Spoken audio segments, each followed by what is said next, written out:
இயேசு தாழ்மையாக பிறந்தார் இல்லையா? தாழ்மையின் ரூபமாக அவர் இருந்தார். மரண பரியந்தம் தம்மை அவர் என்ன பண்ணார்? தாழ்த்தினார்.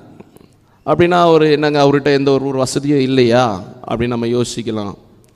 அவர் வசதி இல்லாமல் சத்திரத்தில் முன்னணியில் பிறந்தார், மாட்டுத் தொழுவத்தில் பிறந்தார், அவருக்கு இல்லை அப்படின்னு சொல்லிட்டு இல்லை. கர்த்தர் ஐஸ்வர்யம் உள்ளவர், இஸ் எ ரிச் மேன். ஆண்டவர் ஒன்றுமே இல்லாத ஒரு இடத்துல இயேசு பிறக்கலை. அவர் பிறந்தது நல்ல ஒரு வெல்த்தான ஒரு இடத்துல தான் அப்போ பிறந்தார் இல்லையா? அவங்க ட்ராவல் பண்ணி வரும்பொழுது கூட அவங்க கழுதையின் மேலே தான் வராங்க. ஸோ அப்போ கழுதை இருக்குதுன்னு சொன்னால் அவங்கக்கிட்ட ஒரு, இப்போ இன்றைக்கி லெவலில் பார்த்தோன்னா அவங்கக்கிட்ட ஒரு கார் இருக்குது, அதுதான் மீனிங். அவங்ககிட்ட ஒரு கார் இருக்குது.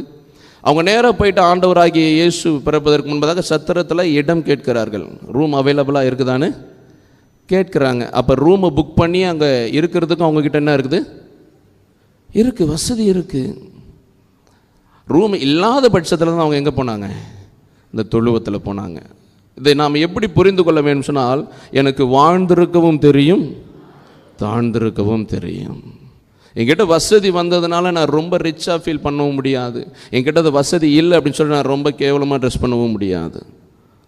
கர்த்தருக்கு முன்பதாக நம்ம எப்படி இருக்கிறோம், நம்ம போடுகிறதான உடைகளிலே இல்லை அந்த தாழ்மை, நாம் பேசுகிறதான வார்த்தையிலே, நாம் நடந்து கொள்ளுகிறதான விதத்திலே அந்த தாழ்மை வெளிப்பட வேண்டும். அல்லேலூயா, அல்லேலூயா.